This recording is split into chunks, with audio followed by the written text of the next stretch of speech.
سيادة النائب ضياء الدين داوود.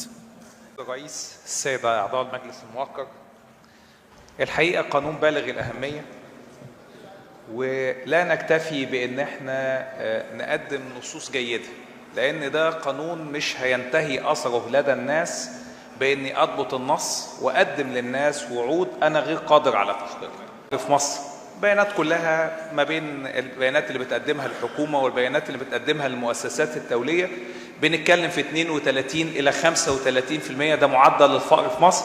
معناها ان احنا بنتكلم على اعداد بالملايين. النهارده لما بتكلم في المادة الثالثة على ان كل الناس المستحقين طبقا لهذا القانون عليهم ان هم يتقدموا بطلب للحصول على هذا الدعم. في انهي مكاتب سيادة الرئيس؟ في انهي مستوى من الموظفين اللي موجودين اللي يتلقوا هذه الطلبات؟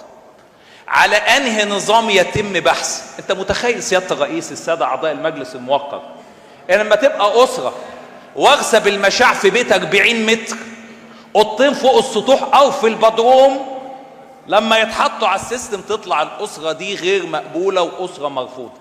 اي بقى نص من النصوص دي تتكلم عن جودته ممكن ان يحسس المواطن ده ان موجود في دولة شايفاه وقادرة ان هي تتعامل معاه.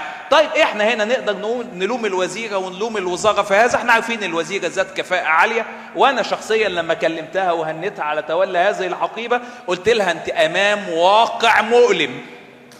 اما ان انت هتكوني قادرة عشان تحافظي على تاريخك انك تغيري من هذا الواقع بانك تجاهري بالحقيقة، ولا ندفن انف الرمال ونتعاطى مع معطيات هيترتب عليها حالة من حالات التفسخ الاجتماعي هو قائم بالفعل.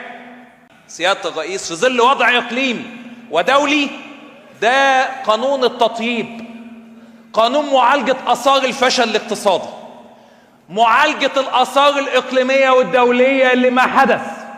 لو ما تعاملتش معاه بجدية هينفصل كل المخاطبين بهذا القانون عن مجتمعهم وعن دولتهم، وهو ده المستهدف خارجيا. لأن مصر عندما وصفت بأنها الجائزة الكبرى هي بأنها تتحلل من الداخل.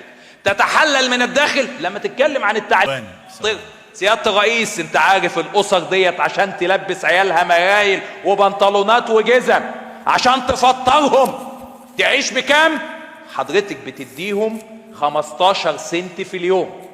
15 سنت بعد ما يقعد سنة ونص وسنتين على ما يوصل له الكارت.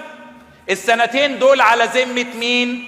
ياكل ويعيش ازاي؟ لولا المبادرات اللي بتملى مصر لتطيب خاطر الناس، انت بهذا البرنامج عاجز عنك تواجه الحقيقة المؤلمة لوجود اكتر من 65 مليون مصري تحت خط الفقر.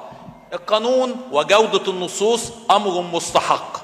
الاولى بان احنا نطيل فيه البحث ونطيل فيه النظر كيف سنطبق هذه النصوص لتكون حقيقة بتدافع عن شرائح ما كان لها لذنب في الاوضاع الاقتصادية اللي قالت.